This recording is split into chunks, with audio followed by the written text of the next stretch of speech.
This is Dr. Wayne Haid on the 13th of May, 2025. And today I'm very distraught and disappointed and frankly pissed by certain things that took place in the police service yesterday, the 12th of May,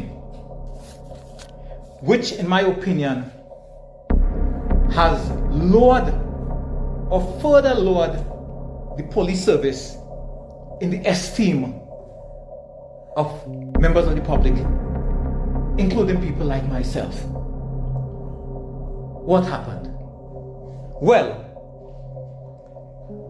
Police Commissioner Earla Christopher, together with a member or members of her legal team, went into police headquarters yesterday to the commissioner's office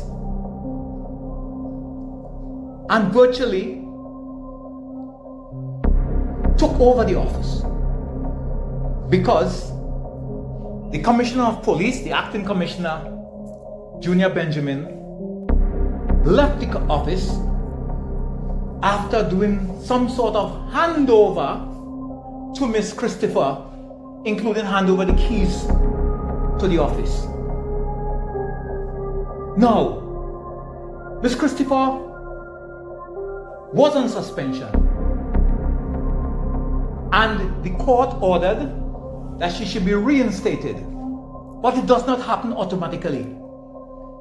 It has to go to the Police Service Commission, who will do a letter reinstating her into the former position or into, I don't know, deciding something else that they have the power to do. And also another letter informing Junior Benjamin that he is no longer acting commissioner. That did not happen. And how did I know that? Because Miss Earla Christopher herself told the media when asked, did you receive a letter? No, I haven't received any letter. I don't know if it's in the office. That is an admission. And in my opinion, what happened there was a breach of the rules. It set a dangerous precedent where anyone in the police service can basically conduct what I would call an administrative coup. Because you have someone who is not yet authorized by law to take a position, taking the keys from someone who is so authorized, who gives it up voluntarily or otherwise. I don't know. I have to assume it's voluntarily. So in that instance, when that happens, we went from the position of having two commissioners to having none. It created what is called a lacuna in law. And why did that happen? Mr. Benjamin, who is an attorney at law, a very intelligent man, ought to have known that no one could come in and relieve him of duty without he being privy to the official documents from the authority that is supposed to give it, the Police Service Commission, and not just accept the word of Miss Christopher or of her esteemed attorney. So why did he give up his office and basically let Miss Christopher take over? Now, that is a serious thing there. And I understand it took the Honorable Minister of Homeland Security, on being informed, to call and have the situation sort of to make the best of a bad situation, for her to hand back the keys to Mr. Benjamin and let the man do his job. Now, I want to take this scenario and put it in a police station between two lower level officers. Let's suppose someone who was on suspension for an offense and the case is dismissed, and they come back to the station and tell the man who had relieved them in charge of the keys and the armory and the property and everything, and say, you know, my case finished yesterday, and the judge said I should be reinstated, and therefore you have to hand over to me now. And the officer, hearing that, hands the keys to this man, and he leaves. And let's suppose something goes wrong, something goes missing, or otherwise. What do you think would happen? Those two police officers would be for the high jump, as we say in the police service. So why is there any difference with this scenario here? In my opinion, Ms. Earla Christopher, by her actions, committed an act of ill discipline,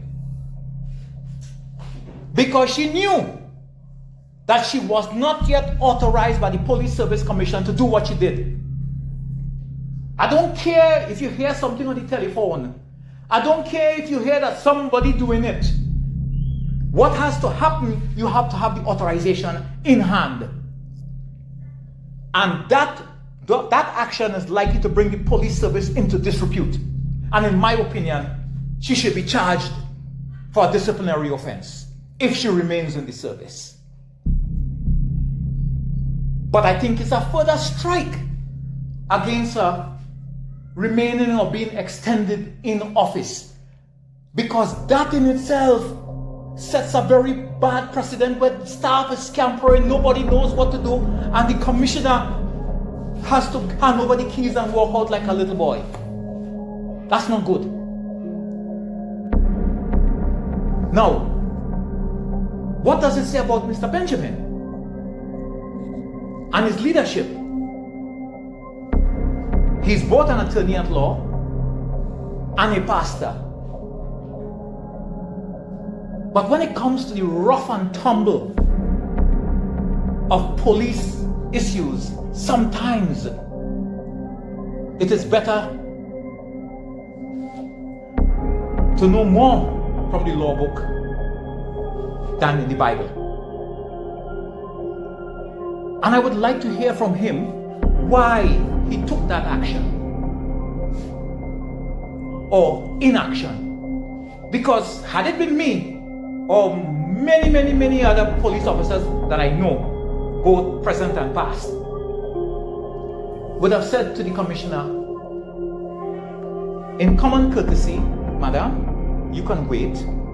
Your attorney at law is not authorized to be here. Therefore, please escort her out of police headquarters. Let her wait downstairs while I address this matter. Madam Commissioner, could you please allow me the privacy of the office whilst you wait outside in one of the waiting rooms? And I call the minister, I call someone for the Police Service Commission, I call other police officers who can advise me and get to the bottom of this.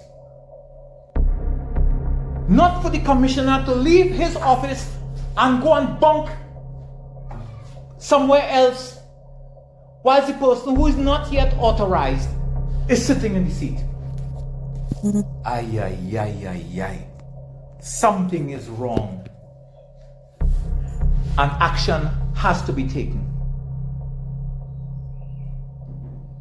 I don't know if this weakens Mr. Benjamin's case to become the substantive police commissioner, but I don't think it helps. But I want to see what the Police Service Commission is going to do in this instance here. It will be a travesty, in my opinion, if they don't charge Ms. Christopher for a disciplinary offense, or just let her ride out into the sunset and take action to ensure that this lacuna does not happen again. We dodged a bullet. Figuratively, of course. This is Wayne Hade, the Watchman.